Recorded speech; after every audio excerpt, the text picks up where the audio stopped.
Baik.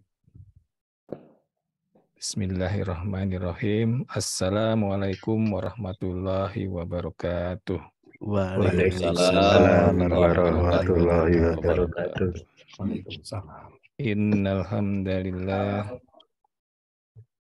Innal hamdalillah nahmaduhu wa nasta'inuhu wa nastaghfiruhu wa na'udzu billahi min syururi anfusina wa min sayyiati a'malina may yahdihillahu fala mudhillalah wa may yudlil fala hadiyalah. Wa asyhadu an la ilaha illallah wahdahu la syarikalah wa asyhadu anna Muhammadan abduhu wa rasuluh. Allahumma salli ala sayyidina Muhammadin wa ala alihi wa sahbihi wa tabi'ina wa barik wa salim ajma'in. Puji syukur senantiasa kita ucapkan kehadirat Allah Subhanahu wa taala yang telah memberikan limpahan karunia-Nya sehingga kita dapat berkumpul bersama-sama di tempat yang insya Allah dimuliakan pada malam hari ini. Amin. Salawat serta salam semoga tetap tercurah dan dilimpahkan selalu pada junjungan kita, yakni baginda Nabi Muhammad SAW, Allahumma sholli alaihi beserta kepada keluarganya, sahabatnya, serta pada kita selaku umatnya hingga akhir zaman. Amin. Baik Bapak-Bapak, serta Ibu, serta Ustadz dan Ustazah, kita berjumpa kembali dalam acara kajian pekanan. Kali ini kita masih dalam tema kajian yaitu adab dan akhlak yang nanti akan disampaikan oleh Ustadz Dindin ya. Kemudian untuk susunan acara pada malam hari ini sebagaimana biasa akan kita mulai dengan bacaan tilawah surat At-Taghabun ayat 12 sampai 18 oleh Bapak Solihul Hadi. Kemudian terjemah oleh Bapak Sabdul Luhur Utomo. Dan kemudian kita lanjutkan dengan prakata dari pengurus Berkah Mulia Indonesia oleh Bapak Budi Wibowo. Setelah itu kita menginjak kepada acara selanjutnya, yaitu materi utama atau kajian pada malam ini oleh Ustadz Dindin Abu Kasyah.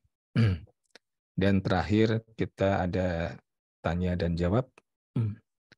Dan insya Allah kita akan tutup pada pukul 21.30. Baiklah, kita mulai dengan pembacaan surat At-Taghabun oleh Bapak Solihul Hadi. Monggo Pak Solihul, dipersilahkan. A'udzu billahi minasyaitonir rajim. Wa ati'ullaha wa ati'ur rasul. Wa in tawallaitum fa innama ala rasulinal balaghul mubin. Allahu la ilaha illahu wa 'alallahi falyatawakkalul mu'minun. Ya ayyuhalladzina amanu inna min azwajikum wa auladikum aduwwan lakum fahdharuhum wa in ta'fu wa tasfahu wa taghfiru fa innallaha ghafurur rahim. Innama amwalukum wa auladukum fitnah wallahu indahu ajrun adzim.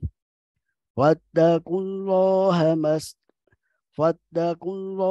mastata'tum wasma'u wa ati'u fa anfiqu khairan li anfusikum ومن يوق شح نفسه فأولئك هم المفلحون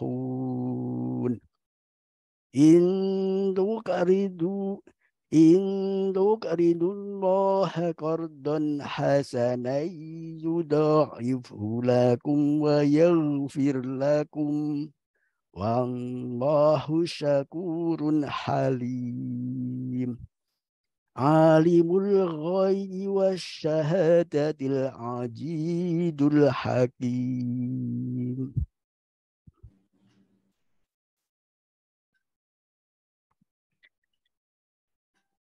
Dan taatlah kepada Allah dan taatlah kepada Rasul. Jika kamu berpaling, maka sesungguhnya kewajiban Rasul kami hanyalah menyampaikan amanah Allah dengan terang.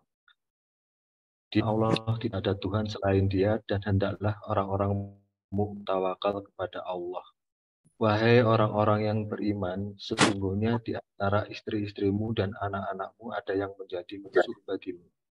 Maka berhati-hatilah kamu terhadap mereka, dan jika kamu maafkan dan kamu santuni serta ampuni mereka, maka sungguh Allah pengampun Maha Penyayang. Sesungguhnya hartamu dan anak-anakmu hanyalah cobaan bagimu, dan di sisi Allah pahala yang besar. Maka bertakwalah kamu kepada Allah menurut kesanggupanmu, dan dengarlah serta taatlah dan infakkanlah harta yang baik untuk dirimu. Dan barang siapa dijaga dirinya dari kekikiran, mereka itulah orang-orang yang beruntung. Jika kamu meminjamkan kepada Allah dengan pinjaman yang baik, niscaya Dia melipat gandakan balasan untukmu dan mengampuni kamu. Dan Allah Maha mensyukuri, Maha penyantun, yang mengetahui yang gaib dan yang nyata, yang Maha perkasa, Maha bijaksana.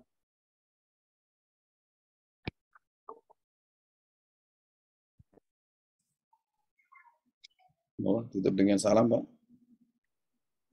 Assalamualaikum warahmatullahi wabarakatuh. Waalaikumsalam. Waalaikumsalam warahmatullahi wabarakatuh. Baik, selanjutnya adalah sambutan dari pengurus Berkah Mulia Indonesia. Dalam hal ini akan diwakili oleh Bapak Ustadz kita, Bapak Budi Wibowo. Silakan Pak Budi, monggo. Tafadhol, Mas Syukuro. Terima kasih Bapak Arindra. Bismillahirrahmanirrahim. Assalamualaikum warahmatullahi wabarakatuh. Waalaikumsalam warahmatullahi wabarakatuh. Alhamdulillahi rabbil alamin. Alhamdulillah hamdan katsiran thayyiban mubarakan fihi mubarakan alaihi kama yuhibbu rabbuna wa yarda. Asyhadu an la ilaha illallah wahdahu la syarikalah wa asyhadu anna Muhammadan abduhu wa rasuluh. Allahumma sholli wa sallim wa barik ala sayyidina Muhammad wa ala alihi wa ashabihi ajma'in. Ustadz Dindin Abu Kasyah yang kami hormati, Ustadz Syam yang kami hormati, Ustadzah yang sempat saya lihat, Ustadzah Diah yang kami hormati, Bapak-bapak dan ibu-ibu keluarga besar Berkah Mulia Indonesia yang insyaallah semuanya dirahmati Allah Subhanahu wa taala. Malam ini seperti biasa hari Ahad malam ya, kita berkumpul untuk mengikuti kajian dan sebenarnya trennya itu kita beberapa Ahad terakhir ini sudah alhamdulillah naik ya. Dulu biasanya pesertanya 30, hari ini tercatat masih 38, habis itu beberapa Ahad terakhir itu sudah sampai 50, sempat sampai 60 gitu ya. Alhamdulillah, moga-moga hari ini nanti akan menyusul gitu ya beberapa teman lain yang belum sempat bergabung sehingga bisa cukup banyak dan lebih banyak lagi yang bisa mengambil manfaat dari kajian ini. Kajian ini nih sesuatu yang sangat penting ya. Setiap kali saya sempat berbicara di sini, kami sampaikan bahwa ini sesuatu yang sangat penting, sehingga kalau tidak ada hal-hal yang mendesak, diusahakan untuk hadir, gitu ya, di selain bahwa dengan kehadiran kita di sini itu menambah ilmu, gitu ya. Jadi kemudian kita tuh kalau bertemu dengan orang-orang yang soleh, insya Allah ya, semuanya soleh di sini dan solihah, gitu ya, juga akan menjaga kita atau membawa kita menuju kesolehan, gitu ya. Selain bahwa seperti banyak disebutkan di hadis Nabi ya, bahwa kemuliaan majelis ilmu itu sangat luar biasa, gitu ya. Ada salah satu contohnya ya, barang siapa yang meniti jalan menuntut ilmu, Allah akan memudahkan untuknya jalan menuju surga. Dan sesungguhnya para malaikat meletakkan sayap-sayapnya karena ridho dengan perbuatan penuntut ilmu. Kemudian ada lagi, sesungguhnya Allah mempunyai malaikat yang selalu berkeliling di muka bumi. Selain malaikat yang bertugas menjaga manusia dan menulis catatan amalan mereka. Jadi selain Raqib dan Atid, ada lagi malaikat-malaikat yang keliling. Ya. Maka apabila malaikat-malaikat tersebut mendapat satu kaum yang berzikir kepada Allah Subhanahu wa Ta'ala, mereka saling menyeru, "Kemari, datangilah apa yang kalian cari," dan mereka semua datang. Dan mereka menaungi kaum tersebut, dan mereka berkerumpun sampai ke langit dunia. Jadi begitu baiknya majelis ilmu ini, sehingga marilah kita pelihara ya, kita pelihara kajian ini, kita ramaikan, kita syiarkan, gitu ya, sehingga banyak yang mendapatkan manfaat dari majelis ini. Kemudian bapak-bapak dan ibu-ibu, berkah mulia ini tuh dulu ada ide awalnya ya, beberapa para founding father gitu ya. Pak Rendra nggak tahu termasuk apa enggak ya di awal-awal ya, agak akhir. Kita follower. Bukan founding. Foundingnya ada Ustadz Syam, termasuk Pak Iwan gitu ya, Pak Yudi, Pak Iwan Basir juga termasuk awal-awal, Pak Solihul juga awal-awal ya. Pak Rendra itu sabun awalun, Ustaz. Ashabul awalun ya. Duluan Pak Rendra malah Pak sama saya. Ya, kalau nggak awal banget ya termasuk yang golongan awal lah. Yang dimulai dari kok saya nggak bisa ngaji gitu ya, membaca Quran aja kesulitan gitu ya. Padahal itu surat cinta Allah kepada kita, kira-kira begitu tuh. Jadi ini ada surat yang datang dari pencipta kita ya, yang menyediakan kenikmatan banyak kepada kita dan ternyata tidak bisa membacanya. Jadi ini mulai dari situ, kemudian kita belajar untuk membacanya. Sekarang sudah 2 tahun lebih, gitu ya. Ada yang saya bertemu dengan bapak-bapak yang awalnya membaca, mengetahui huruf aja tidak terlalu ngerti, gitu ya. Huruf itu ya atau ta itu suka kebalik-balik, gitu ya. Dan Masya Allah sekarang ini selain bisa membaca juga bisa menghafal, gitu ya. Hafalannya hafal apa? An-Naba, gitu ya. Belum tentu kalau kita datang ke sekolah-sekolah gitu, kita tanya murid-muridnya hafal surat itu apa enggak, gitu ya. Dan ini luar biasa, dan ini semoga bisa ditularkan kepada teman-teman yang lain gitu, supaya ikut, gitu ya. Nah, bahwa kita tidak perlu malu dari yang tidak bisa, gitu ya. Kok sudah tua nggak bisa, gitu ya. Di sini rombongannya tua-tua semua dan pada nggak bisa, gitu ya. Dan sekarang Masya Allah sudah pada bisa ngaji, gitu ya. Apakah sempurna apa belum? Mungkin belum ya, tetapi progresnya luar biasa, benar-benar luar biasa. Kita nggak menyangka bahwa dalam waktu yang 2 tahun, ya, dalam usia yang lebih dari 50 gitu, atau 40 lebih atau 50 lebih, 2 tahun ternyata bisa mencapai progres yang sekian bagusnya. Nah, Bapak-Bapak, selain itu ada yang memang sudah agak bisa. Nah, tapi terus langkah berikutnya adalah mestinya kita memenuhi hadis Nabi yang masuk ke hadis Nabi berikutnya, khairukum man ta'allamal Qur'an wa 'allamah.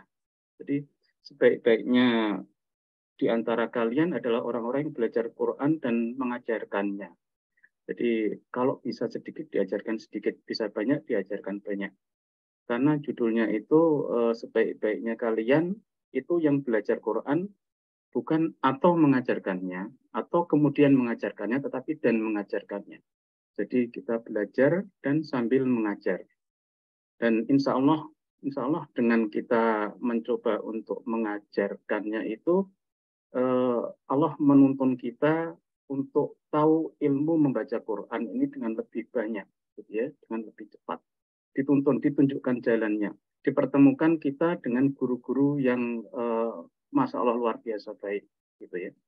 Jadi kami mendorong juga untuk teman-teman bapak-bapak yang grade-nya sudah agak tinggi, gitu ya, marilah meluangkan ilmu, gitu ya, untuk belajar caranya mengajar dan untuk mengajar.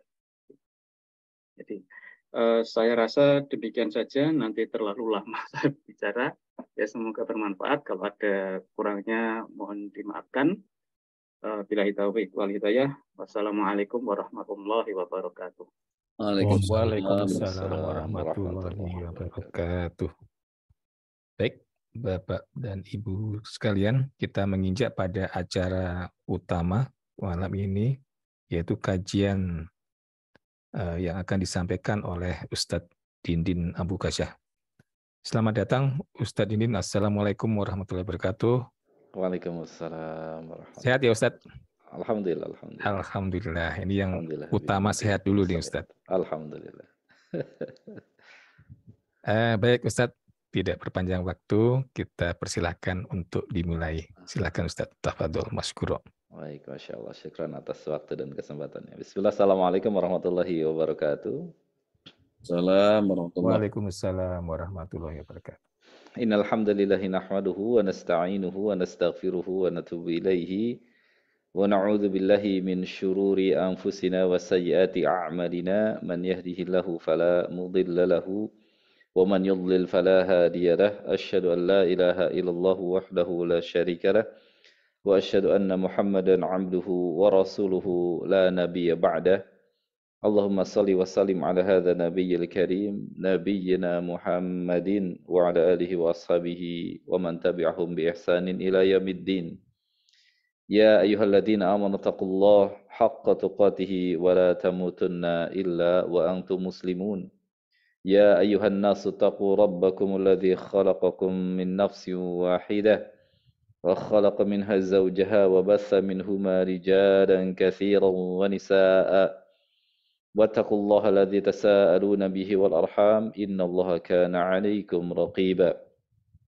Ya ayyuhalladzina amanu taqullaha wa qulu qawlan sadida yuslih lakum a'malakum wa yaghfir lakum dhunubakum wa may yuti'illaha wa rasulahu faqad faza fawzan 'azima amma ba'd.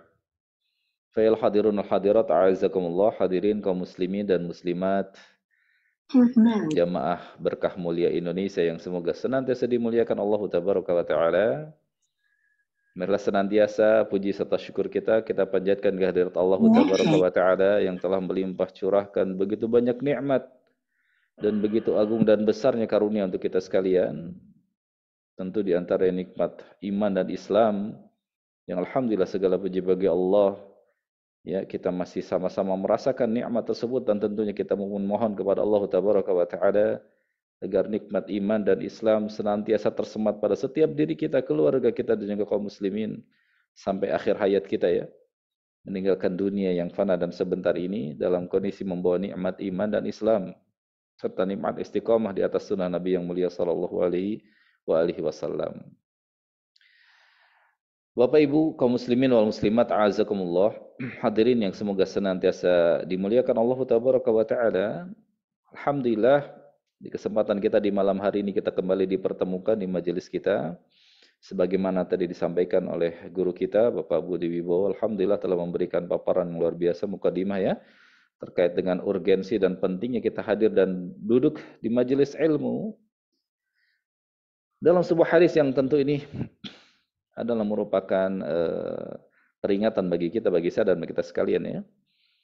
Di mana baginda Nabi sallallahu alaihi wasallam bersabda, "Ad-dunya mal'unatun wa mal'unun ma fiha." Ini mengerikan ya, hadirin jamaah sekalian yang Allah muliakan. Ad-dunya mal'unatun, dunia itu pada dasarnya terlaknat, Pak. Allahu akbar. Nasallallahu alaihi wa ya. Ad-dunya mal'unatun, dunia itu terlaknat, wa mal'unun ma fiha, dan terlaknat semua yang ada di dalamnya. Waduh, luar biasa nih, mengerikan hadis ini. Tentu kita imani bersama apa yang beliau sallallahu alaihi wasallam sabdakan itu bukan berdasarkan dari ra'yu atau dari buah pikiran beliau sallallahu alaihi wasallam, namun apa yang beliau utarakan adalah merupakan wahyu. Sebagaimana Allah Rabbuna Jalla wa Ala tegaskan dalam surah An-Najm ayat ketiga keempat, wa ma yantiqu 'anil hawa in huwa illa wahyu yuha. Tidaklah ia, yakni Nabi Muhammad sallallahu alaihi wasallam, bertutur kata dari hawa nafsunya, dari pola pikirnya, dari perspektifnya tentang masalah syariat dan agama ini, ya. In huwa illa wahyu yuha, melainkan apa yang disampaikan itu adalah wahyu yang diwahyukan kepada beliau alaihi afdhalus salati wassalam. Kata baginda sallallahu alaihi wasallam, ad-dunya mal'unatun, dunia itu terlaknat, wa mal'unun ma fiha, dan semua yang di dalamnya pun terlaknat. Allahu akbar. Lalu bagaimana solusi kita untuk keluar dari zona laknat ini? Laknat itu berarti maknanya apa? Terputus dari rahmat Allah tabaraka wa taala, ya. Solusinya bagaimana untuk kita keluar dari zona laknat tersebut, agar kita keluar dari zona laknat yang tadi disabdakan oleh baginda sallallahu alaihi wasallam? Nabi SAW menyebutkan illa, kecuali, itu ya. Dunia itu terlaknat kecuali yang pertama apa? Zikrullah, zikir kepada Allah Subhanahu wa taala. Jadi kalau kita ingin keluar dari zona laknat Allah tabaraka wa taala, maka jangan sampai lisan kita kering dari zikir kepada Allah tabaraka wa taala. Itu yang pertama. Ya, jadikan lisan kita ratban bi dzikrillah, senantiasa basah berzikir kepada Allah dalam setiap waktu dan kesempatan. Bukankah syariat kita mengajarkan kepada kita dari mulai bangun tidur, ya? Ada doanya, ya. Dari mulai kita bangun tidur ada zikirnya. Kemudian kita beranjak ke kamar kecil, kamar mandi pun ada zikirnya. Keluar dari kamar mandi pun ada zikirnya, ya. Pakai pakaian pun demikian ada zikirnya. Bercermin kita, di cermin kita ya pun ada zikirnya. Terus makan, berangkat dari tempat kita dari rumah menuju ke tempat aktivitas pun berzikir terus. Berkesinambungan, ya. Saling bersambung dengan satu dengan itu. Terus zikir. Karena itu adalah salah satu dari solusi agar kita keluar dari laknat Allah tabaraka wa taala. Keluar senantiasa lisan ini berzikir kepada Allah tabaraka wa taala. Termasuk di antara ini menuntut ilmu. Ya, kita pun ada doanya dalam menuntut ilmu. Apa doa belajar, Pak? Doa menuntut ilmu? Bismika Allahumma, salah ya. Itu doa tidur, ya. Jangan sampai salah baca doanya, ya. Ntar malah tidur ngajinya, ya. Baik. Ada doanya. Setiap aktivitas yang kita lakukan ada zikirnya, ada zikirnya. Gitu, ya. Karena itu adalah solusi kita keluar dari zona laknat tadi. Kemudian yang kedua, mawalah. Yang kedua kata Nabi SAW, ya wa mawalah. Ya, segala sesuatu yang Allah ridhoi, amalan yang Allah ridhoi. Tentu menuntut ilmu adalah salah satunya. Belajar, mengaji, ya, itu adalah salah satunya. Amalan yang Allah ridhoi. Kita keluar dari rumah dalam rangka mencari maisha untuk keluarga. Kita niatkan ibadah, itu Allah ridhoi. Nah, gitu. Jadi agar kita keluar dari zona laknat itu, kerjakan apa-apa yang Allah ridhoi. Kemudian yang ketiga dan yang keempatnya, au alimun au muta'allimun. Yang ketiga dan keempatnya apa? Seorang yang berilmu dan atau seorang yang menuntut ilmu. Kalau untuk sampai kepada level alim, saya dan kita semua mungkin agak berat nih sampai level alim, ya, berilmu. Paling tidak menjadi seorang yang muta'allim, pembelajar, penuntut ilmu. Ya, paling tidak level itulah. Kita sampai kepada level itu, kita hadir di majelis ilmu, kita datangi majelis ilmu, segala puji bagi Allah, kita berada di akhir zaman yang begitu banyak fasilitas kemudahannya. Belajar ngaji nggak usah jauh-jauh, ya. Hujan, badai juga insya Allah tidak masalah selama wifi-nya masih connect, ya. Kecuali dari operator pusat dimatikan karena petir, ya, lain hal. Kita diberikan kemudahan begitu banyak. Tinggal mau saja. Luar biasa. Tinggal mudah, tinggal mau saja. Ya. Keluar dari zona laknat tadi. Tentunya semoga Allah Jalla wa'ala menjadikan kita sebagai orang-orang yang istiqamah ya. Diberikan kemudahan, diberikan keistiqomahan untuk terus menjadi seorang pembelajar sampai akhir hayat kita ya.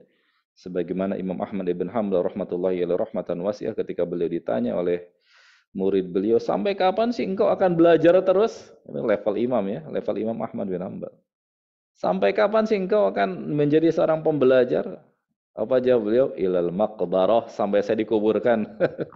Sampai saya dikuburkan saya akan menjadi seorang pembelajar. Allahu akbar. Jadi tidak ada istilah berhenti dalam menuntut ilmu. Tidak ada istilah pensiun dari seorang pembelajar ya. Nah, mungkin dari seorang pekerja ada batas waktunya, ada pensiunnya. Tapi bagi seorang penuntut ilmu tidak ada batas waktu pensiunnya. Ya, selama hayat masih di kandung badan, nah, selama jiwa masih ada, itu masih menjadi seorang pembelajar atau seorang penuntut ilmu. Baik, hadirin kaum muslimin wal muslimat a'azakumullah. Kita masuk ke pembahasan di bab atau di fasal yang ketiga dari buku Minhajul Muslim yang insya Allah sudah ada di hadapan Bapak dan Ibu sekalian ya. Kalau sudah ada, kita buka di fasal yang ketiga terkait dengan fi khuluqi tawakkuli 'ala Allah taala wal i'timadi ala nafsi. Ini bab yang sangat penting ya, tawakal kepada Allah tabaraka wa taala. Tawakal kepada Allah tabaraka wa taala dan menyandarkan diri kepada jiwa atau kepada diri sendiri ya, tidak menggantungkan diri kepada orang lain. Baik. Hadirin kaum muslimin wal muslimat a'azakumullah. Kenapa kita harus tawakal, Pak? Kenapa kita harus tawakal? Apa alasannya? Apa motifnya? Apa latar belakangnya? Kenapa kita harus tawakal? Kenapa kita perlu tawakal? Ya, tentu ini semua ada latar belakang, ada motif, ada dasarnya ya. Hadirin kaum muslimin wal muslimat a'azakumullah. Allah tabaraka wa ta'ala zat yang memiliki kemampuan. Kita diberikan oleh Allah kemampuan. Namun kemampuan dan kekuatan yang kita miliki jauh berbeda dengan kekuatan dan kemampuan yang Allah punya. Kan gitu ya. Kemampuan kita ada batasnya. Kemampuan kita ada batasnya. Kemampuan kita adalah hanya sebatas pinjaman dan karunia dari Allah tabaraka wa ta'ala. Dan kemampuan kita ini hanya terikat kepada sebab, gitu ya. Hanya terikat kepada sebab. Sementara Allah Rabbuna Jalla wa'ala zat yang maha kuasa atas segala sesuatu, bahkan tanpa sebab pun Allah mampu dan bisa, gitu ya. Kurang lebih begitu. Kita kan masih terjebak di kausalitas ya. Ada sebab, ada akibat, walaupun tidak mutlak ya. Sebab tidak selalu menghasilkan akibat ya. Namun bagaimanapun juga kita masih berada di ranah itu. Masih berada di ranah itu. Sehingga kemampuan kita yang terbatas itu, kemampuan kita yang ada limitnya itu menisayakan kita harus apa? Menyandarkan diri kepada zat yang tidak memiliki batas kemampuannya gitu. Zat yang maha berkuasa atas segala sesuatu. Zat yang sangat mampu mengendalikan segala sesuatu walaupun tanpa sebab kan gitu. Sering dicontohkan gitu ya. Kalau kita kan sangat mudah ya untuk memberikan contoh kelemahan diri kita.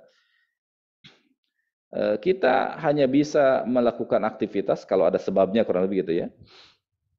Adanya kita karena adanya kedua orang tua kita kan gitu sebabnya ya.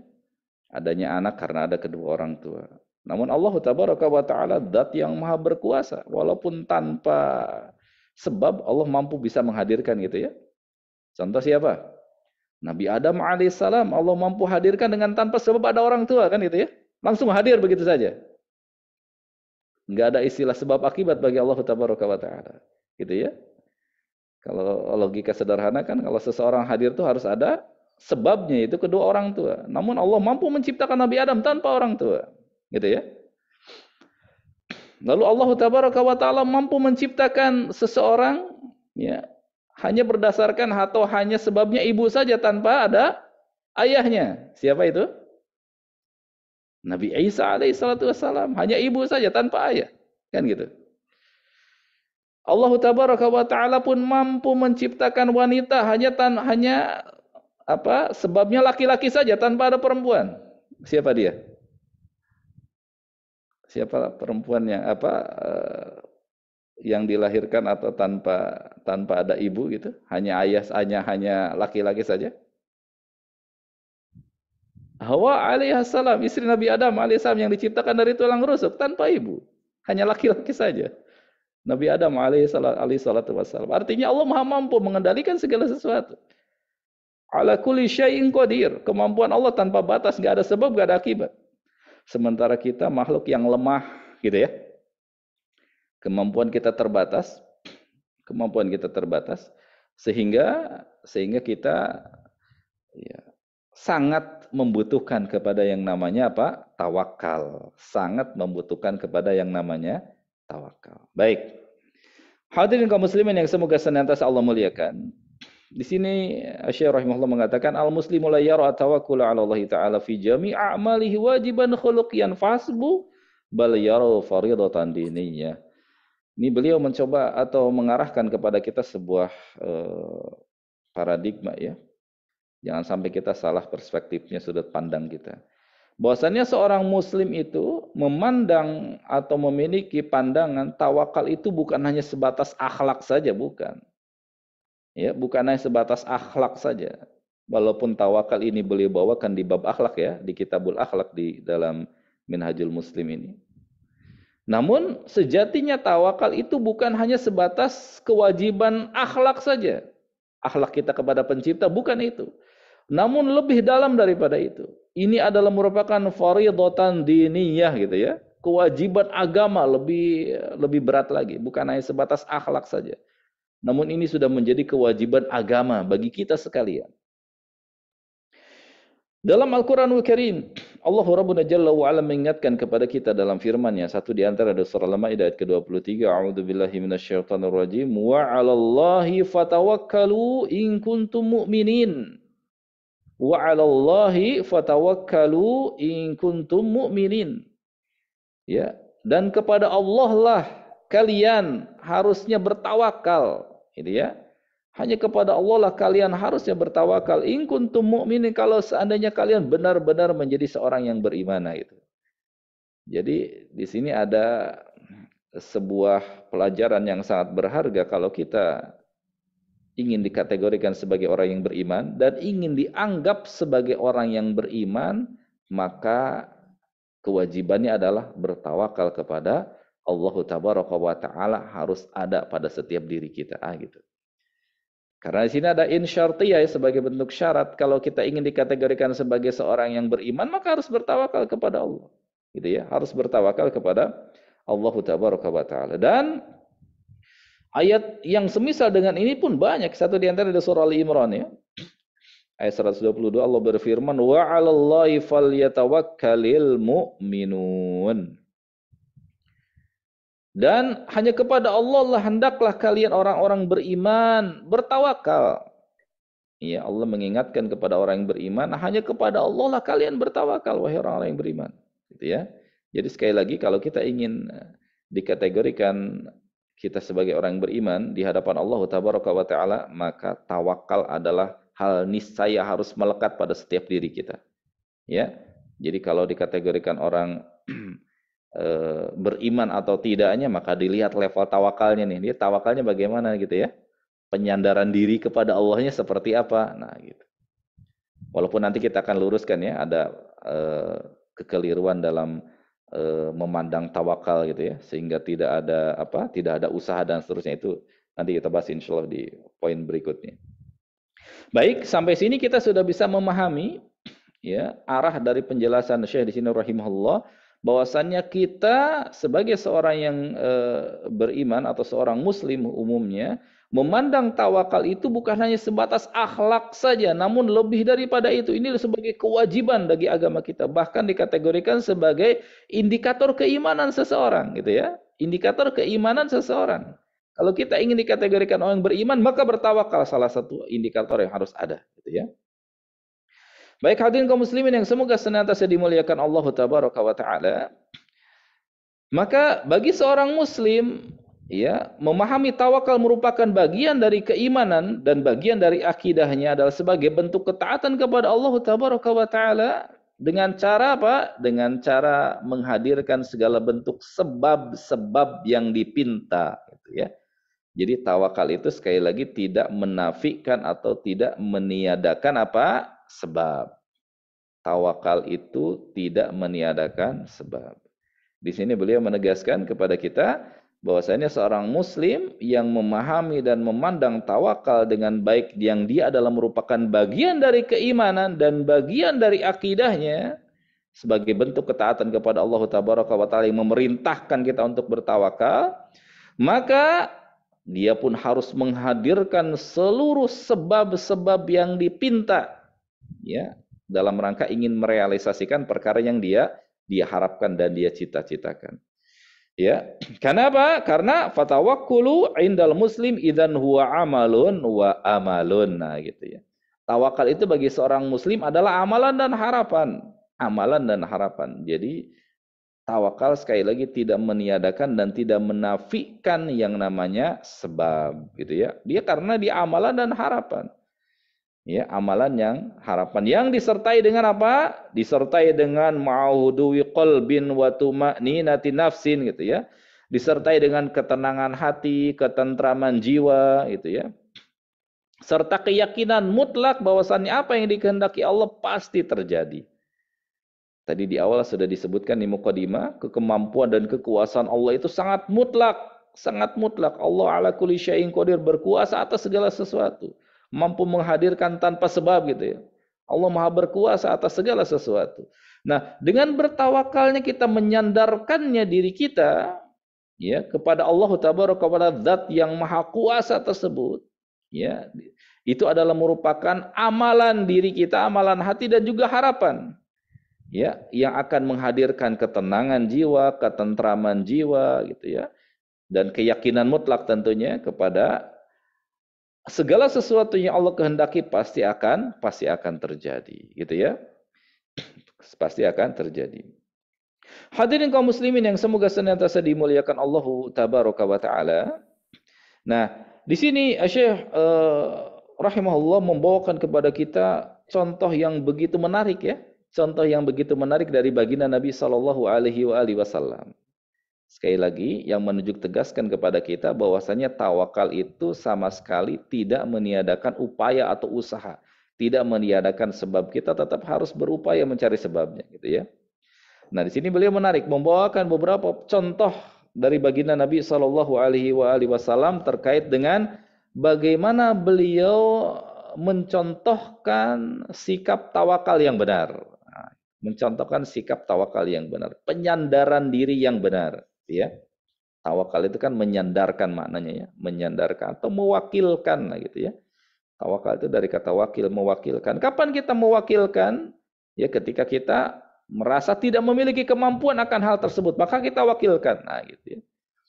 Ketika kita tidak mampu, tidak memiliki kemampuan dan kekuatan akan suatu perkara, maka kita wakilkan kepada, ya, sosok yang jauh lebih kompeten di bidang itu. Nah, gitu. Nah, dalam hal ini berarti tawakal kita kepada Allah sebagai bentuk penyandaran diri bahwasanya kita lemah, kita tidak punya daya, kita tidak punya upaya, maka kita serahkan masalah kita kepada Zat yang Maha berkuasa. Itulah Allah Tabaraka wa Ta'ala. Nah, di sini beliau membawakan contoh yang menarik dan luar biasa, ya, terkait dengan bagaimana pandangan orang yang bertawakal yang benar. Nah, itu. Beliau membawakan contoh dari Nabi Shallallahu Alaihi Wasallam, di mana kata beliau tidaklah satu kali pun Nabi SAW terjun ke medan peperangan. Tidaklah satu kali pun Nabi SAW terjun ke medan peperangan. Kita tahu beberapa peperangan yang terdapat di dalam sejarah Islam yang dihadiri oleh Nabi SAW, ya, peperangan yang panjang. Beliau selalu menyiapkan perbekalan dan menghadirkan sebab-sebab kemenangan di dalamnya. Nah, gitu ya. Jadi tawakalnya Nabi itu tidak berpangku tangan begitu saja. Udahlah, kita perang-perang aja lah gitu. Nggak usah bawa bekal, nggak usah menyiapkan teknik segala macam, tidak. Namun Nabi persiapkan dengan begitu matang, gitu ya. Beliau senantiasa menghadirkan dan membawa perbekalan, ya, sebagaimana layaknya seseorang yang hendak berpergian jauh dan berpergian lama gitu ya. Dan beliau pun menghadirkan sebab-sebab agar kemenangan itu diraih di dalamnya. Kita tahu di sana ada perang Khandaq gitu ya. Kita tahu di sana ya ada perang Uhud. Kita tahu di sana ada perang, berbagai macam perang yang itu menunjuk tegaskan kepada kita banyak sekali pelajaran yang bisa kita petik. Satu di antaranya apa? Persiapan Nabi yang begitu matang. Nah, gitu. Persiapan Nabi yang begitu matang. Jadi Nabi SAW tidak terjun perang itu tidak dalam kondisi terjun begitu saja, tidak terjun bebas gitu ya. Namun penuh persiapan. Teknik beliau persiapkan ya. Beliau pilih panglima-panglima yang memang punya kompetensi luar biasa di bidang itu. Ya, punya kemampuan luar biasa, punya leadership yang luar biasa, punya teknik perang luar biasa. Nah, gitu ya. Jadi sebab-sebab untuk meraih kemenangan itu beliau tempuh. Ya. Baru setelah segala macam sebab itu beliau upayakan, strategi beliau susun dengan baik gitu ya. Perbekalan beliau cukupi dengan sebaik-baiknya, baru setelah itu beliau mengangkat tangan dan berdoa kepada Allah Tabaraka wa Ta'ala. Nah, di situ beliau di sini Syekh rahimahullah membawakan juga di antaranya itu doa dari Nabi SAW terkait dengan bagaimana langkah Nabi SAW dalam meraih dalam terjun ke medan perang, di mana Nabi SAW berdoa, Allahumma munzil kitabi wa mujriyas sahabi wa hazimal ahzab ihzimhum wansurna alaihim, kan itu. Jadi artinya setelah semua persiapan lengkap, semua jalan dan metode untuk meraih kemenangan ditempuh, baru serahkan urusan kepada Allah Tabaraka wa Ta'ala. Berdoa menegakkan tangan kepada Allah Subhanahu wa Ta'ala. Lebih jelas lagi, lebih detail lagi, lebih menarik lagi pembahasan terkait dengan hijrah. Nah, ini. Di sini saya membawakan contoh kepada kita terkait dengan bagaimana Nabi SAW hijrah. Nah, ini kan satu metode dan satu langkah atau peristiwa yang menarik. Banyak pelajaran yang bisa kita petik di situ ya. Satu di antaranya, ihdaru rafiqin min khiyaratir rufaqa itu ya. Poin pertama, ketika Nabi SAW diperintahkan untuk hijrah oleh Allah Tabaraka wa Ta'ala, kita tahu ya Nabi SAW diantara orang-orang yang belakangan hijrahnya ya, karena Nabi SAW menunggu komando atau menunggu perintah dari Allah Tabaraka wa Ta'ala untuk hijrah ke Yathrib atau ke Madinah. Setelah sebelumnya berbondong-bondong atau ada beberapa fase dari kaum muslimin yang melakukan hijrah dari Makkah ke Madinah. Setelah Nabi SAW diizinkan oleh Allah Tabaraka wa Ta'ala hijrah dari Makkah menuju ke Madinah, maka di sana beliau tempuh tuh langkah-langkah atau metode-metode yang menyebabkan atau diharapkan proses hijrah itu berjalan dengan baik. Nah, itu. Apa langkahnya? Pertama, beliau tentukan teman terbaik. Nah, itu ya. Yahdaru rafiqin min khiyarati rufaqa. Beliau berupaya untuk menghadirkan teman yang merupakan teman sebaik-baiknya teman. Karena ini perjalanan berat ya. Perjalanan berat. Ya 590 km sekian. Ya ditambah dengan sebelumnya kan Nabi tekniknya adalah pergi ke arah selatan dulu ke Gua Thur ya. Yang jaraknya kurang lebih 3 km dari Mekah. Ini kan semua teknik tuh. Perjalanan panjang, perjalanan jauh yang ditempuh kurang lebih 8 hari. Yang rintangan tantangannya berat karena di sana ada sayembara yang besar gitu ya, 100 ekor unta untuk masing-masing kepala istilahnya, jadi 200 ekor unta total ya untuk Nabi Muhammad dan Abu Bakar As-Siddiq. Disiapkan tuh, kalau dikonversi ke rupiah kurang lebih berapa miliar lah gitu ya. 200 ekor unta bukan angka yang kecil. Jelas pasti banyak sekali orang yang berusaha untuk berbondong-bondong lah mengikuti sayembara ini. Ini perjalanan bukan perjalanan rekreasi ya. Dari Mekah ke Madinah itu bukan perjalanan rekreasi hijrah itu. Rintangannya berat, tantangannya berat. Maka harus benar-benar dipersiapkan sebaik-baiknya. Maka dipilih pertama teman yang terbaik dulu. Nah, itu. Ya, ihdaru rafiqin min khiyarati rufaqa. Beliau menghadirkan dan mendatangkan sebaik-baiknya teman yang dipilih. Siapa dia? Abu Bakar As-Siddiq As-Siddiqul Akbar radhiyallahu taala anhu wadhahu, ya, yang menemani perjalanan beliau. Kemudian yang kedua, i'dadu zad. Ya, i'dadu zad safar. Beliau sallallahu alaihi wasallam menyiapkan bekal. Nah, jadi perjalanan panjang tidak modal terjun bebas begitu saja, tidak. Menyiapkan bekal. Ya, bekal di perjalanan berupa makanan, ya, dan minuman yang kemudian dibawakan dalam setiap malamnya oleh siapa?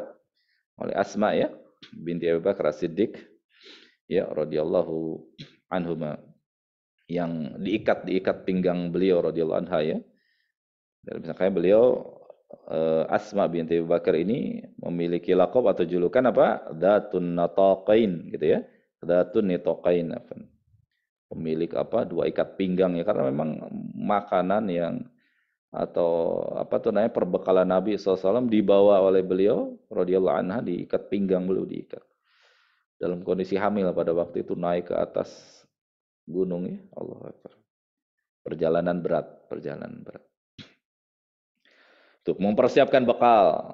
Tidak lantas, saya kan Nabi, Allah lindungi, Allah jaga, jalan aja lah gitu, ya. Toh keluar dari rumah juga kan, nggak kelihatan orang kan, walaupun rumah beliau sudah dikepung oleh 13 pendekar gitu, ya. 13 pendekar Quraisy itu, ya. Sudah dikepung dari segala penjuru gitu, ya. Kayaknya sulit kalau secara hitungan matematika ada orang bisa lolos gitu, ya, dari kepungan seperti itu. Namun ketika Allah kehendaki, Allah bebaskan. Lewat di depan batang hidung nggak kelihatan kan gitu. Kalau logika sederhananya udah selamat di situ, udah tinggal jalan aja deh, selamat sampai sana jalan. Tapi enggak seperti itu. Nabi mencontohkan kepada kita tempuh sebab, sempurnakan ikhtiar, gitu. Sempurnakan ikhtiar baru tawakal. Tidak hanya berpangku tangan begitu saja mengandalkan mengandalkan nasib baik, ya. Nah, tidak begitu. Ya, mempersiapkan bekal. Kemudian yang selanjutnya, beliau pun i'dadu rahilatin mumtazatin lirukub 'alaiha.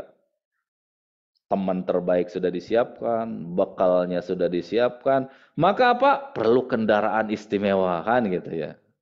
Beliau pun mempersiapkan tuh kendaraan terbaik untuk yang tangguh, yang kokoh, yang kuat bisa menempuh perjalanan jarak jauh gitu, ya. Persiapkan kendaraan terbaik. Yang keempat, ihdaru khiyarih, ya, az-zugrafiyah di sini, alimin bimasaliki thariq. Jadi beliau mempersiapkan seorang pakar geografis gitu, ya, yang tahu medan lah, ya. Yang tahu medan. Orang-orang yang memang sudah dikenal akan kefahamannya dan kefakihannya akan medan. Ya, dia tahu dengan benar gitu, ya, letak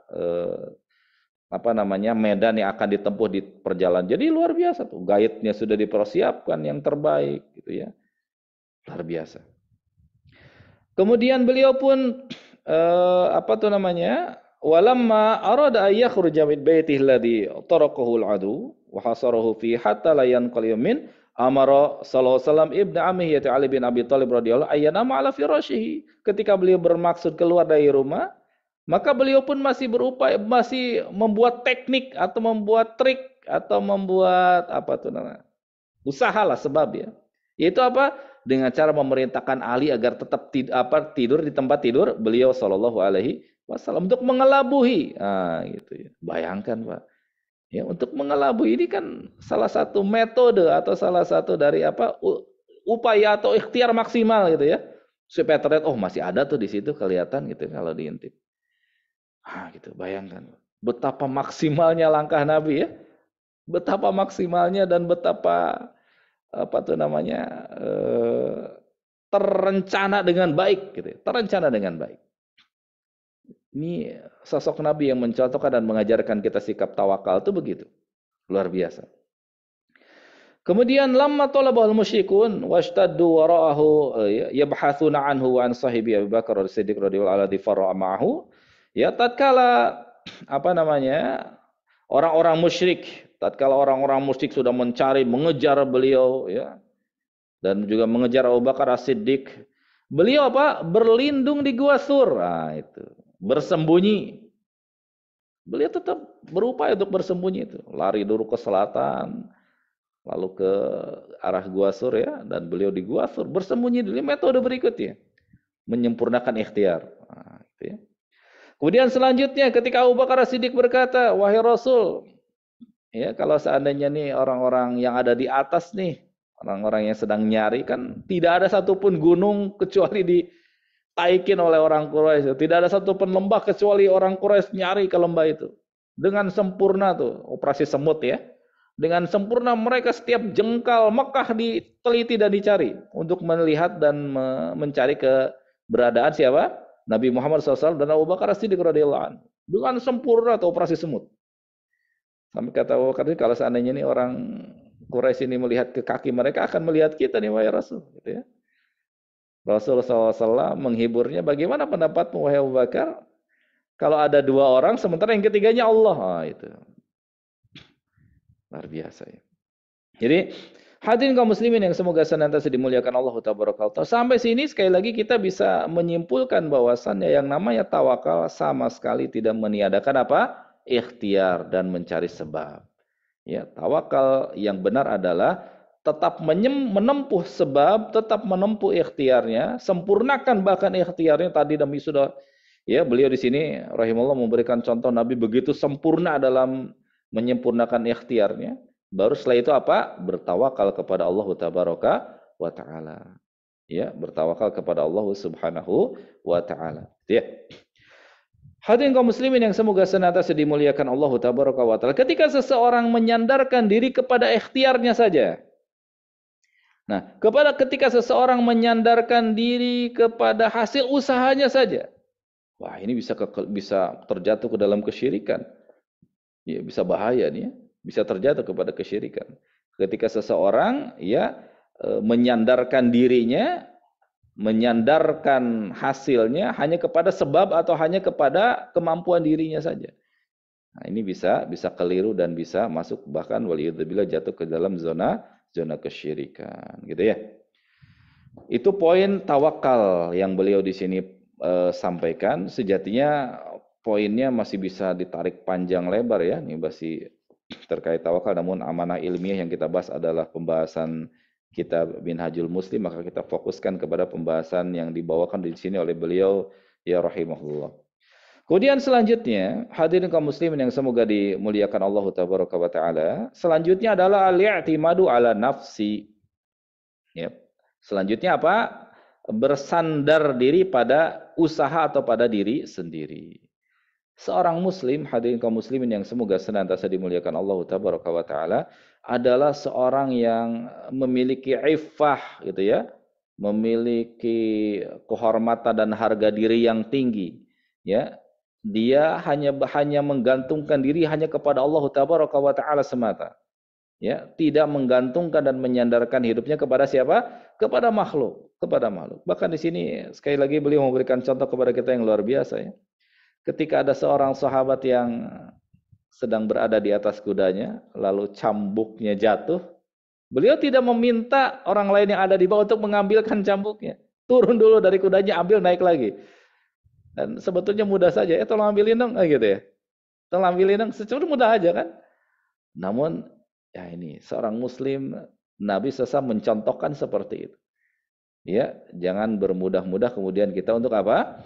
Untuk menyandarkan diri kita kepada orang lain. Bahkan dalam kisah sampai disebutkan ada seorang sahabat yang sampai dalam sujudnya diketahui ia berdoa kepada Allah meminta apa?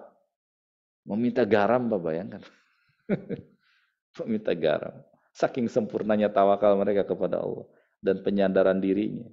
Bayangkan, nggak mau sampai meminta bantuan kepada makhluk. Allahu Akbar. Ya.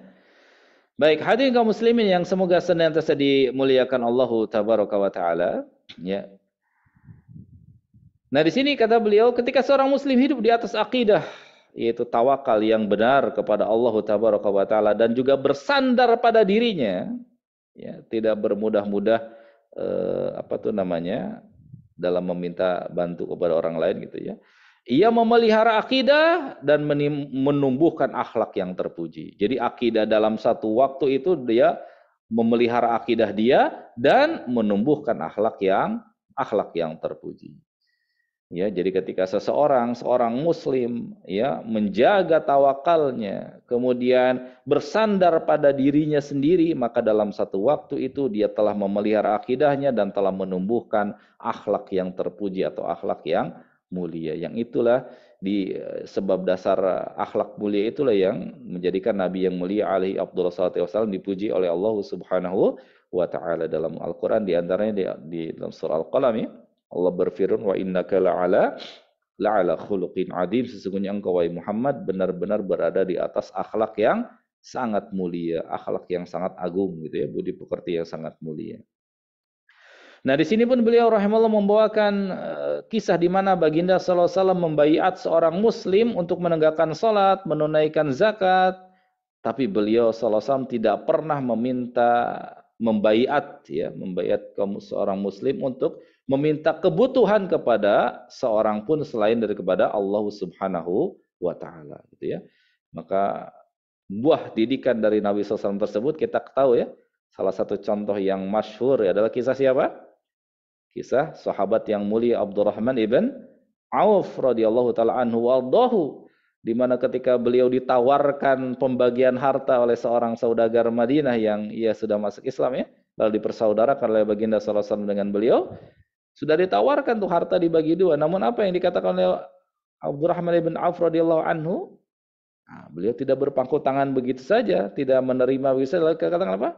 Tunjukkan kepada saya di mana pasar, itu ya. Itu seorang muslim bersandar kepada dirinya, hasil usahanya. Tunjukkan di mana letak pasar. Lalu beliau pun ditunjukkan kepada beliau letak pasar ya. Pasar waktu itu adalah pasar Bani Qainuqa ya, di sentral Madinah atau di kota Madinah.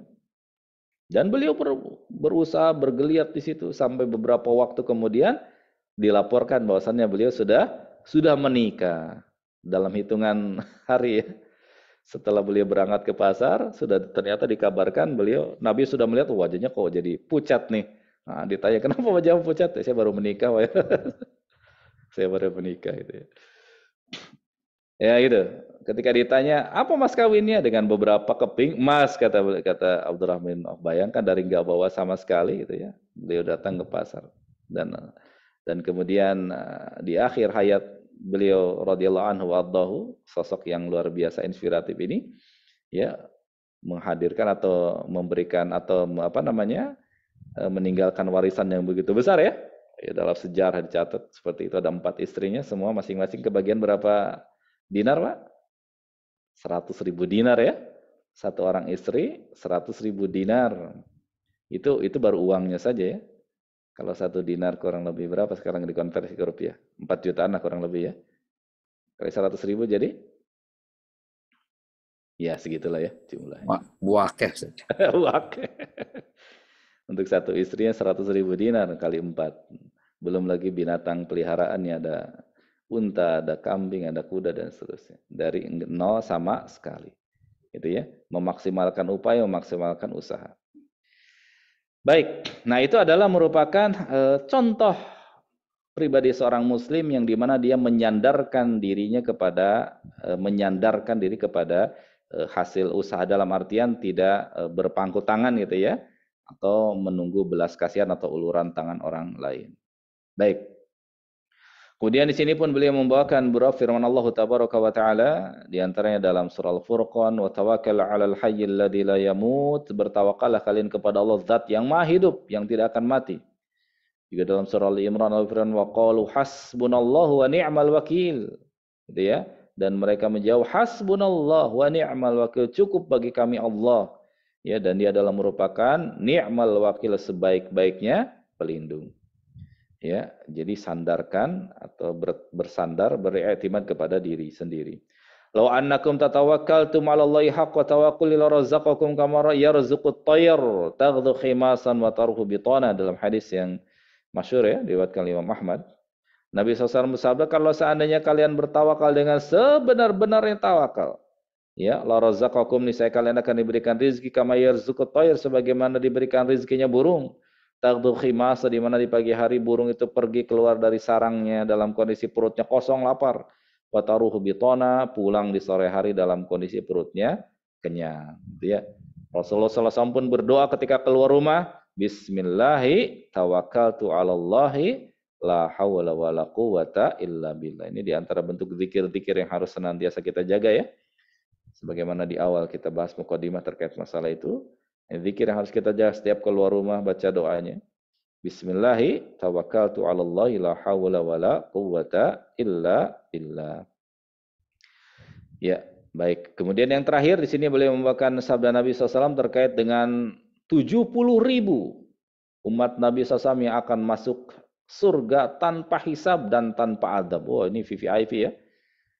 Oh, masuk surga tanpa melewati fase-fase penyaringan terlebih dahulu ini. Nggak dihisab, nggak dihitung amalannya. Tanpa adab langsung bablas gitu ya. Allahu Akbar. Orang-orang sempurna nih. Langsung tanpa ada screening terlebih dahulu langsung masuk surga. Siapa mereka? Indikatornya humul ladina la yastarqun, itu indikator pertama. Mereka orang-orang yang tidak meminta diruqyah. Meminta diruqyah maksudnya meminta diruqyah dengan hal yang ruqyah haram ya. Ruqyah bukan ruqyah syar'iyyah. Adapun ruqyah syar'iyyah adalah termasuk hal yang diperintahkan. Kalau ruqyah syar'i kan syar'i namanya juga ya. Jadi ruqyah yang dimaksud di sini humul ladina la yastarqun adalah orang-orang yang tidak meminta untuk diruqyah dengan ruqyah yang batilah ya, ruqyah yang syirik dan seterusnya. Wala yatatayyarun, dan mereka itu tidak bertatayyur, yaitu tidak apa? Tidak menganggap atau tidak apa tuh namanya, tidak menganggap sial terhadap sesuatu ya. Tidak percaya klinik lah gitu ya. Wala yaktawun ya, dan mereka itu tidak berobat dengan dengan kai, dengan besi panas ya yang dipanaskan.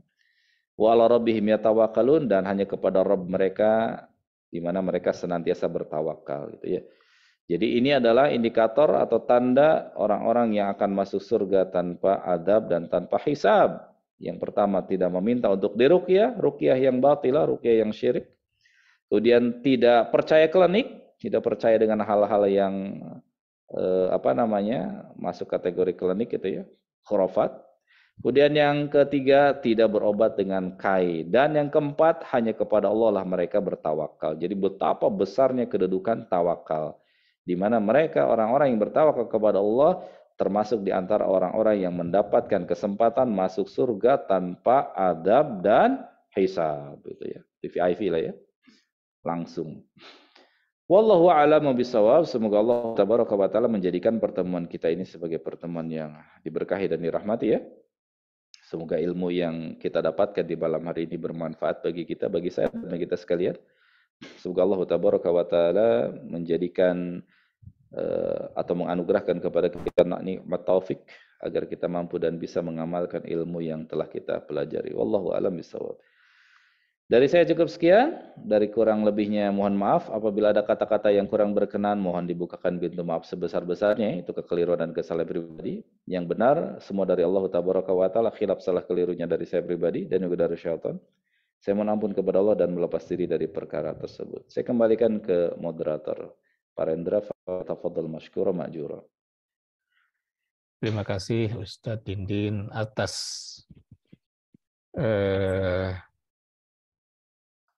penjelasan serta ilmunya.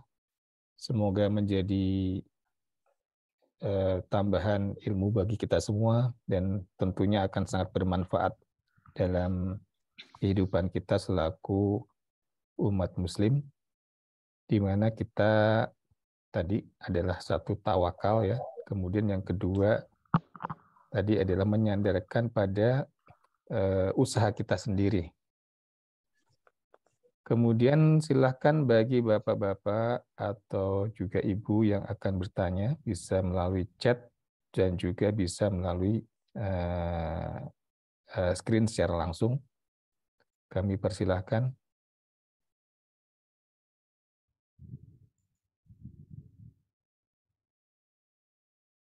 Oh, tidak ada pertanyaan, alhamdulillah.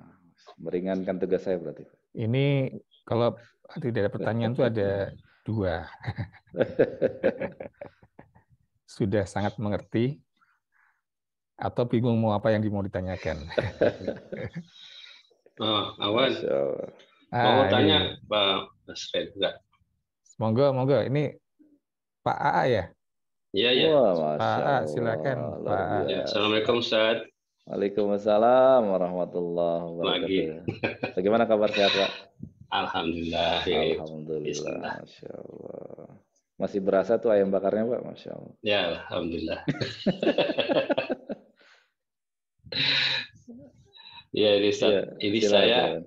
ada yang mungkin ingin saya tanyakan nih. Sehubungan dengan tadi hubungan antara meminta pertolongan dengan tawakal. Itu ada hadis juga yang mengatakan bahwa kalau engkau minta pertolongan, mintalah kepada Allah gitu. Terus juga ada yang tadi ya sepertinya kalau kita sebagai orang yang bertawakal kepada Allah itu lebih mendahulukan mana, Ustaz. Jadi kadang-kadang ya saya pikir, wah ini kalau saya minta tolong, apakah saya nggak bertawakal gitu kan? Nah ini batasannya ini yang mana, Ustaz, sampai sejauh mana? Kadang-kadang saya juga agak samar-samar juga gitu. Itu, Ustaz, kira-kira yang ingin saya tanyakan. Baik, Masya Allah, luar biasa pertanyaan. Terima kasih banyak atas pertanyaannya. Semoga Allah memberikan kepada saya taufik untuk mampu dan bisa menjawab ya pertanyaan yang luar biasa. Bapak Ibu sekalian, semoga Allah muliakan. Ya, hukum asal meminta bantuan atau meminta pertolongan sejatinya adalah merupakan suatu hal yang jais ya, atau boleh-boleh saja. Meminta bantuan atau meminta pertolongan itu boleh-boleh saja. Hukum asalnya. Ya. Ada batasan yang harus kita miliki dan ada batasan yang harus kita upayakan. Ya, ketika seseorang meminta bantuan kepada dalam hal ini kepada seseorang ya, kepada orang lain atau kepada makhluk lain. Yang ketika kita tidak memiliki kapasitas, ketika kita tidak memiliki kapasitas akan perkara tersebut, kita sudah tidak memiliki kekuatan nih. Kapasitas dalam artian kita tidak memiliki kompetensi akan tersebut. Dan kita tahu di sana ada orang lain yang punya kompetensi lebih baik daripada kita untuk masalah tersebut. Maka hukum asalnya tidak mengapa diminta bantuan, apalagi salah dalam bentuk ikhtiar yang sempurna gitu ya. Di awal lalu kita bahas betapa Nabi SAW mencontohkan kepada kita langkah-langkah yang sempurna untuk meraih atau menjalankan sebuah sebab gitu ya. Ikhtiarnya sempurna. Nah, salah satu di antara bentuk ikhtiar yang sempurna adalah menyerahkan sesuatu kepada ahlinya, gitu ya. Ketika kita tidak dalam menempuh suatu tujuan, kita ingin menempuh suatu tujuan titik A misalnya.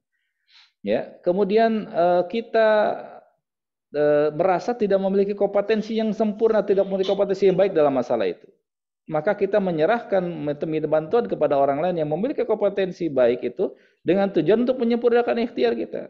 Bukan kata di Nabi SAW mencontohkan kepada kita bagaimana beliau mengangkat seorang gaib ya, yang beliau yang si gaib tersebut diakui memiliki kompetensi luar biasa dalam hal masalah geografis wilayah Mekah gitu ya, wilayah Mekah, perjalanan Mekah Madinah, di mana ia bisa menunjukkan jalan yang yang jarang ditempuh oleh orang lain lah gitu ya. Karena Nabi menempuh jalan dari Mekah ke Madinah itu kan tidak jalan normal ya, tapi lewat jalan pesisir ya, yang jalan dilewati oleh orang lain. Dan itu kan perlu skill ya, perlu kompetensi, perlu kemampuan. Nabi menyerahkan itu kepada orang yang memang memiliki kemampuan di situ. Itu sebagai langkah upaya menyempurnakan ikhtiar gitu ya. Maka hal itu tidak mengapa pada dasarnya meminta bantuan untuk sesuatu hal yang kita rasa saya tidak memiliki kompetensi di situ, daripada saya menghancurkan usaha saya dalam artian sebabnya malah jadi berantakan gara-gara saya memaksakan diri tidak minta bantuan kepada orang lain, maka itu hal yang memaksakan seperti itu keliru ya gitu. Kemudian meminta bantuan yang terlarang adalah meminta bantuan sesuatu yang makhluk tidak mampu dan tidak bisa. Nah, gitu. Makhluk tidak mampu dan tidak bisa. Minta bantuan seperti itu maka tidak dibenarkan. Ya. Tidak dibenarkan meminta bantuan seperti itu. Ketika suatu hal yang diyakini tidak ada seseorang yang mampu memberikan kemampuan seperti itu, maka tidak layak kita meminta atau menyandarkan kepada makhluk, karena itu bisa menodai akidah kita, Kurang lebih gitu Pak ya. Wallahu a'lam bishawab. Mohon maaf karena kurang meyakinkan jawaban saya. Wallahu a'lam bishawab. Istilahnya isti'anah itu Ustaz ya. Gimana Pak? Istilahnya kalau ini kan dalam ini isti'anah itu ya. Jadi minta pertolongan dari. Iya, meminta pertolongan yang hanya Allah saja yang bisa, maka itu hanya diberikan kepada Allah. Fa idasta'anta fasta'in billah. Dalam hadis kan gitu ya. Dalam hadis Nabi SAW bersabda, ketika Nabi SAW berpesan kepada anak yang masih belia, ya, kepada seorang yang masih belia, ya, ketika sahabat yang masih belia ini, beliau SAW menanamkan akidah, menanamkan pondasi yang luar biasa,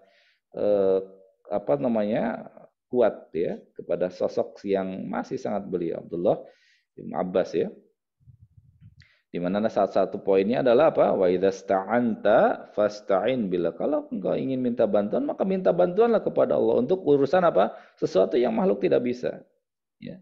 Untuk sesuatu yang makhluk tidak bisa tapi kalau bagi kalau sesuatu hal yang tadi disebutkan dijabarkan secara umum maka tidak mengapa, karena Nabi pun meminta bantuan seperti itu. Semisal dalam banyak hal ya, contoh misal dalam perang tadi sebutkan perang Parit ya, Nabi pun meminta bantuan. Kemudian dalam pembangunan Masjid Nabawi misalnya, kita buka Sirah Nabawi, dalam pembangunan Masjid Nabawi beliau menyerahkan khusus masalah tanah, masalah tembok, masalah dinding kepada sahabat yang memang pakar di bidang itu. Sampai kata Nabi, biarkan dia, karena dia pakar di bidang masalah tanah gitu ya. Jadi memang diserahkan kepada masing-masing orang yang dinilai memiliki kompetensi di bidang tersebut. Gitu. Jadi kalau saya mau bangun jembatan ya saya menghubungi Pak AA gitu ya. Saya nggak bikin jembatan dengan ilmu saya bisa berantakan jembatannya gitu ya. Dia bikin tongseng. Kalau itu, jadi saya ada juga kan yang minta supaya kalau bisa ketemu sama orang soleh, seorang kiai ya Pak Ustadz, atau mungkin orang-orang yang alim gitu kan, kita kadang-kadang Ustadz tolong saya minta didoain keluarga saya gini gitu kan, Ustadz. Nah itu kan sebetulnya boleh juga Ustadz ya. Iya. Hanya kadang-kadang saya batasannya ini gimana ya, ini yang disebut orang soleh gimana? Memang ada seperti sahabat juga minta didoain sama Rasulullah juga. Sering juga kan, itu ada apa sirahnya. Tapi kalau untuk orang-orang seperti Ustadz atau mungkin kiai-kiai itu batasannya gimana? Kadang-kadang juga saya bingung Ustadz. Baik, jadi makin lebar jauh nih Pak, makin panjang, luar biasa nih, menarik ya, luar biasa. Intinya minta bantuan semisal meminta doa pada dasarnya sah-sah aja atau mubah ya, jaiz ya, boleh, hal seperti itu boleh. Namun para ulama kita mewanti-wanti jangan dibiasakan yang seperti itu. Karena nantinya akan mengikis kepercayaan diri kita. Oh, saya mau berdoa. Nggak jadi ya, ntar aja minta doanya Pak Ustadz aja deh. Takut saya mah nggak dikabulkan doanya. Nggak seperti itu juga. Orang udah mau angkat tangan, nggak deh, ntar aja nunggu Pak aja lah minta doa dari Pak. Iya nggak seperti itu, gitu ya. Karena kalau seperti itu justru malah menjadi membiasakan diri meminta doa kepada orang lain, orang soleh lah misalnya diantaranya guru kita atau siapa orang yang kita anggap dia orang yang soleh. Maka pada asalnya boleh, namun kalau menjadi sebuah kebiasaan bisa berbahaya karena nanti akan mengikis kepercayaan diri kita untuk berdoa meminta kepada Allah. Padahal Allah Tabaraka memerintahkan kita apa? Ud'uni astajib lakum, kan gitu. Allah memerintahkan kepada kita seperti itu. Bahkan Al-Imam Asy-Syaukani rahimahullah, beliau sampai merangkum ada 50 riwayat hadis dari Nabi yang menunjukkan Nabi menegadahkan tangan berdoa. Ada 50 hadis yang menunjukkan berdoa mengangkat tangan gitu. Artinya apa? Artinya ya apa tadi? Kepercayaan diri seseorang bisa terkikis ketika seorang membiasakan tadi, minta doanya nanti sama pakai aja deh, minta air. Ini hal seperti ini yang justru malah bisa melukai dan menodai bisa menodai tauhid seseorang. Bahkan waliyadzubillah ya, lebih kronis lagi bisa masuk ke dalam kategori kesyirikan. Sudah mempercayai doanya Pak Kiai itu mustajab tuh. Wih, bisa bahaya tuh ya. Doanya nanti aja deh sama Ustadz Syam aja. Mustajab doanya, itu bisa bahaya yang seperti itu. Ya, sama halnya bahaya dengan seseorang meyakini kesembuhan dari dokter fulan gitu ya. Oh, sakit apa? Oh, ke dokter fulan ya. Wah, bahaya itu, Pak. Bisa seperti itu. Bisa seperti itu, bahaya. Jadi makanya bab tawakal itu bab yang tipis itu, tipis. Oke, kalau kita lihat perjalanan, contoh lah misalnya dalam fikih Hanabilah ya, dalam ini contohnya fikih aja lah ya, yang mudah. Kita kenal dalam fikih Hanabilah, Imam Ahmad bin Hanbal salah satu ulama yang tidak mendukung upaya berobat ya. Imam Ahmad juga suka berobat, nggak, makanya beliau mengatakan jangan berobat kalau sakit. Walaupun kemudian pendapat beliau ini, pendapat imamnya madhab ini diselisih oleh para ulama yang sama di madhab beliau ya. Karena hukum berobat pada dasarnya diperintahkan, ada syariatnya. Namun karena itu khawatirnya bisa menodai tauhid ya. Karena seseorang tuh kadang seperti itu Pak, kalau yang pertama terucap tuh, wah kalau sakit nih, wah udahlah minum promah aja deh. Udah terucap, udah termindset, udah terpola begitu. Aduh pening nih, paracetamol gitu ya. Udah terpola begitu. Udah terpola begitu. Itu kan sebetulnya kalau kita bahas atau kita kaji dari segi tawakal ini sebetulnya itu bisa berbahaya. Bisa tawakalnya bisa sama paracetamol, bahaya nanti. Gitu ya, makanya tadi ketika Imam Ahmad mengatakan jangan berobat kalau sakit, karena memang ini bisa apa tuh? Dalam perspektif beliau ini bisa membahayakan nih, bisa dalam zona bahaya seseorang itu ya, ketika karena kelemahan hati ya, hati kita tuh kan lemah, hati kita lemah ketika tergerus atau terbiasa lah, seperti misal minta doa tadi, terbiasa minta doa begitu, lama-lama ya itu. Makanya ada salah seorang dari guru saya, hafizahullah, Ustaz Abu Zakaria hafizahullah, beliau sampai sekarang diminta ngeruqyah nggak mau, Pak. Nggak mau. Sampai sekarang diminta teruqyah, nggak mau. Kenapa? Sejarahnya, asbabun nuzulnya kenapa? Beliau pernah dulu meruqyah orang, kok darulah sembuh orangnya. Dari situ, oh saya nggak mau ngeruqyah lagi. Karena apa? Karena menyelamatkan diri beliau dan orang yang sakit. Khawatir perasaan di diri beliau tertanam, punya apa tuh, punya tuah gitu ya. Doa saya mujarab. Khawatir itu, makanya beliau nggak mau. Dan juga menyelamatkan orang yang sakitnya itu. Wah, sama Ustadz itu tuh sembuh tuh doanya gitu. Gitu. Makanya sampai sekarang beliau disuruh ngeruqyah nggak mau. Mau apa juga dipaksa juga nggak mau ngeruqyah. Itulah salah satu perspektif ya. Kurang lebih gitu. Wallahu a'lam bishawab. Jazakumullah Ustaz. Iya. Baik, ini ada dari chat, ada dari Pak Purwanto. Assalamualaikum Ustadz, bagaimana cara meninggalkan bid'ah sementara di sekitar kita masih umum dilakukan sehingga dimungkinkan muncul fitnah? Mohon pencerahannya. Wassalamualaikum warahmatullahi wabarakatuh. Ini mungkin agak sedikit, tapi nggak apa-apa, bisa dijawab. Baik. Seorang yang beriman itu apalagi di akhir zaman, dia akan terasing Pak dengan keimanannya. Dia akan terasing dengan prinsip hidupnya gitu ya. Jadi nggak usah khawatir, nggak usah minder, nggak usah berputus asa gitu ya. Nabi bersabda, badal Islamu ghariba wa sayaudu ghariba kama bada'a. Islam itu dimulai start awalnya dalam kondisi keterasingan dan akan kembali muncul nanti di akhir zaman seperti permulaan asing lagi gitu ya. Dulu Nabi SAW di tengah-tengah hegemoni Quraisy ya, bagaimana keterasingan beliau luar biasa ya. Luar biasa keterasingan beliau di tengah-tengah populasi manusia yang luar biasa itu. Keterasingannya luar biasa lah. Dan kata Nabi akan terjadi seperti itu. Islam akan kembali asing di tengah-tengah manusia. Cuman bedanya kalau dulu asing di tengah-tengah masyarakat yang memang non-muslim. Nah, di akhir zaman kadang Islam itu asing di tengah-tengah kaum musliminnya sendiri gitu ya. Jadi ini pertama, jadi tidak perlu berkecil hati, tidak perlu kemudian menjadi minder, dan kemudian tidak perlu menjadi kita jadi berputus asa, gitu ya. Itu adalah sebuah sunatul, dan bersyukur kepada Allah kita termasuk di antara orang-orang yang Allah pilih ya, bersyukur kepada Allah. Termasuk di antara orang-orang yang Allah pilih. Ya segala puji bagi Allah, ya mungkin belakangan ini mungkin agak sedikit lebih apa tuh namanya, masyarakat lebih bisa menerima lah gitu ya. Kalau dulu ada orang yang berjenggot aja udah bisa bisa dicap kurang inilah gitu ya. Nah, sekarang alhamdulillah sudah mulai diterima lah. Artinya nggak usah khawatir lah, nggak usah khawatir. Yang seperti itu anggap sebagai sebuah tantangan gitu ya, sebagai sebuah tantangan bagi kita, tantangan bagi insya Allah untuk menambah pahala dan kebaikan. Insya Allah menambah pahala dan kebaikan. Semakin besar sebuah ujian, semakin besar sebuah tantangan, maka pahala yang disiapkan pun semakin besar gitu ya.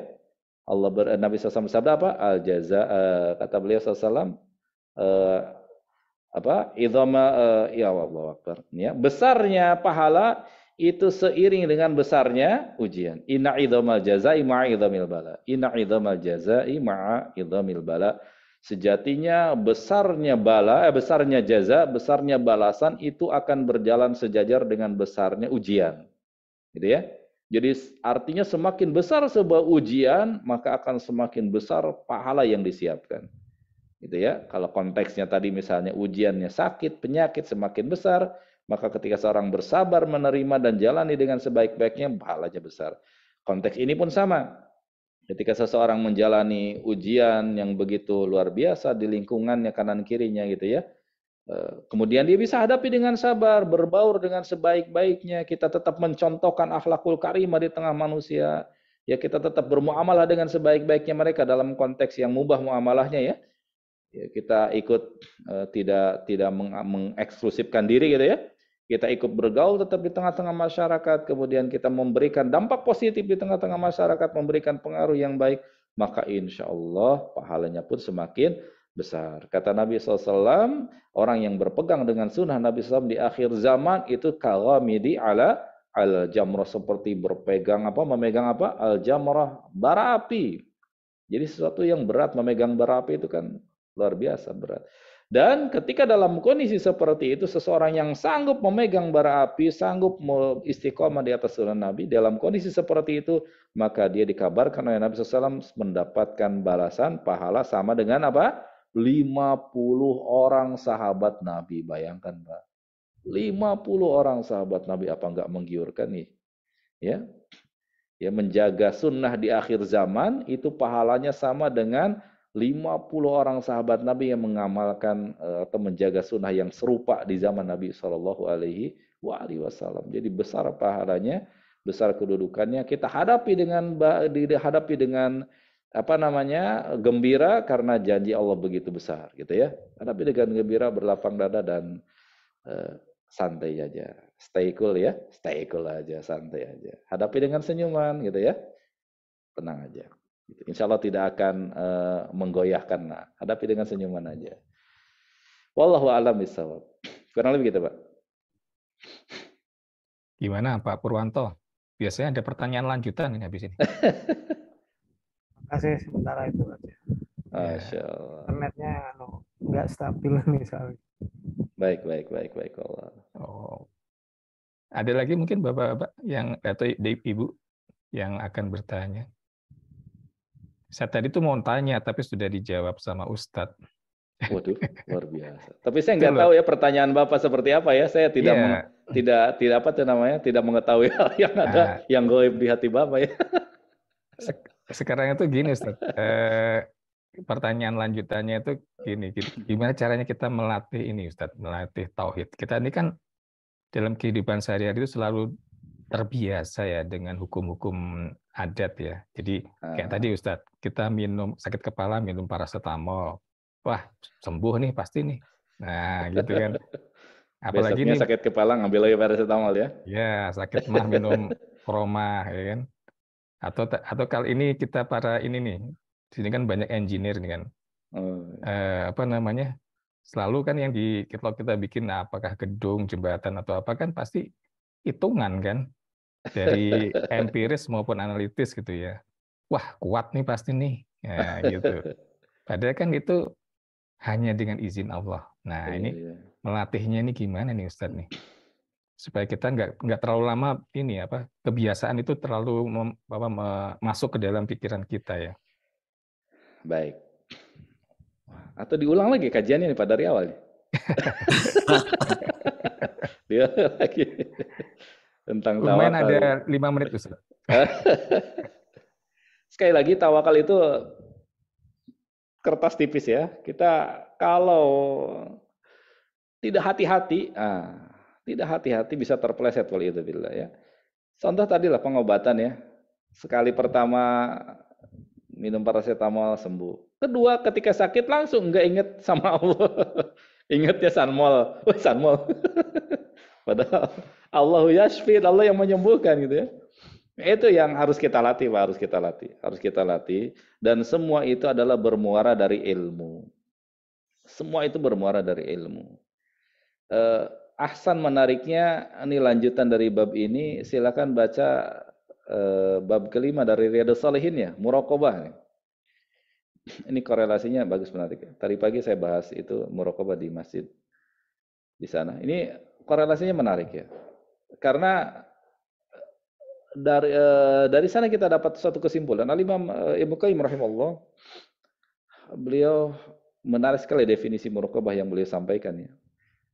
Bahwasannya kata beliau yang dimaksud muraqabah itu adalah dawamu ilmil abdi gitu ya. Jadi konstannya, stabilnya pengetahuan si hamba akan kekuasaan Allah Subhanahu wa taala gitu ya. Jadi kalau seseorang itu sudah tertanam di dalam hatinya, teram dirinya bahwasanya Allah itu Maha berkuasa segala sesuatu, dan itu semua adalah bermuara pada ilmu, Kita bisa menumbuh kembangkan sikap tawakal, kita bisa menumbuh kembangkan sikap muraqabah, itu semua sumbernya dari ilmu. Belajar dan belajar. Dengan belajar, ya mohon maaf kita akan tertampar ya. Dengan belajar ya kita akan tertampar. Oh ternyata saya salah nih. Dengan belajar kita akan tertegur. Dengan belajar kita akan teringatkan. Gitu ya. Nah kuncinya adalah belajar dan terus belajar. Kenali Allah Subhanahu wa ta'ala. Makanya di ayat Allah mengatakan apa? Innama yakhshallaha min ibadihil ulama'u, kan gitu ya. Yang takut kepada Allah itu hanya satu orang manusia. Siapa itu? Ulama yang berilmu saja. Yang takut sama Allah di kolong langit itu hanya orang yang berilmu. Di luar orang yang berilmu yang gak punya ketakutan sama Allah. Gak punya penghargaan dan pengagungan. Sehingga kata Allah apa? Wa ma qadarallahu haqqa qadri, kan gitu. Manusia itu gak pernah mengagungkan Allah dengan sebenar-benarnya pengagungan. Yang mengagungkan dan takut hanya kepada Allah itu hanya orang berilmu saja. Sehingga kuncinya adalah ilmu, belajar dan terus belajar. Kuncinya di situ. Ketika kita ingin terus menjaga tawakal ini hanya kepada Allah, maka terus belajar dan belajar. Kenali Allah tabaraka wa ta'ala. Kenali bahwasanya Allah itu ala kulli syai'in qadir gitu ya.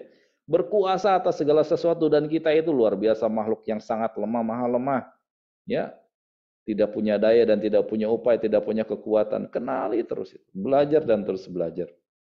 Sehingga dengan demikian insya Allah akan mengantarkan kita memiliki tauhid yang benar. Ia memiliki tauhid yang benar. Alhamdulillah segala puji bagi Allah, di BM ini kajiannya lengkap ya. Tauhid ada, fikih ada, Allah. Tinggal modal kuota ya. Wah, luar biasa. Insya Allah kita akan berangkat ke surga bersama-sama ya. Wifi bisa numpang Ustaz. Wifi bisa numpang Ustaz. Jangan numpang lah kalau untuk ini biar dapat pahala ya. Beli aja lah wifi. Masya Allah, tabarakallah. Kurang lebih gitu Pak ya. Wallahu a'lam bishawab. Alhamdulillah. Waktu juga yang memisahkan kita, harus kita akhiri hingga pada malam ini. Mungkin Ustadz sekalian ditutup Ustadz dengan doa. Baik, terima kasih banyak atas waktu dan kesempatannya. Ya, semoga Allah Tabaraka wa Ta'ala menjadikan pertemuan kita ini sebagai pertemuan yang dirahmati dan diberkahinya. Dan juga semoga apa yang kita upayakan dalam kesempatan kita di malam hari ini dicatat oleh Allah Tabaraka wa Ta'ala ya. Hadirnya kita di sini, ya, kemudian ikutinya kita kajian di sini, catat oleh Allah Tabaraka wa Ta'ala sebagai pemberat timbangan kebaikan kita di sisinya. Dan juga semoga menghadirkan barokah dan manfaat untuk kita semuanya. Dan semoga Allah Tabaraka wa Ta'ala menganugerahkan taufik kepada kita agar kita mampu dan bisa mengamalkan ilmu yang telah kita pelajari. Dari saya cukup sekian. Mohon maaf atas ada kekeliruan ya. Segala tentunya banyak dan bertaburan kekeliruan dan kesalahan yang saya lakukan. Mohon maaf. yang benar dari Allah Tabaraka wa Ta'ala, yang khilaf dan salahnya adalah murid dari kelemahan saya pribadi dan juga dari syaitan. Saya menampun kepada Allah dan berlepas diri dari perkara tersebut. Kita tutup dengan kafaratul majlis. Subhanakallahumma bihamdik, asyhadu an la ilaha illa anta, astaghfiruka wa atubu ilaik. Assalamualaikum warahmatullahi wabarakatuh. Waalaikumsalam warahmatullahi wabarakatuh. Saya izin mohon pamit undur diri ya. Ya, terima kasih Ustaz. Baiklah Bapak dan Ibu, Ibu-ibu sekalian, ke dalam kesempatan ini juga kami memohon maaf atas kekurangan dan kesalahan kata-kata maupun perbuatan. Dan alhamdulillah kajian malam ini sudah selesai.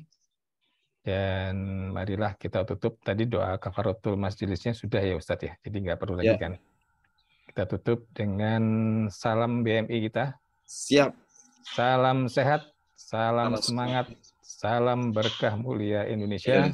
Assalamualaikum warahmatullahi wabarakatuh. Waalaikumsalam warahmatullahi wabarakatuh. Jadi semua.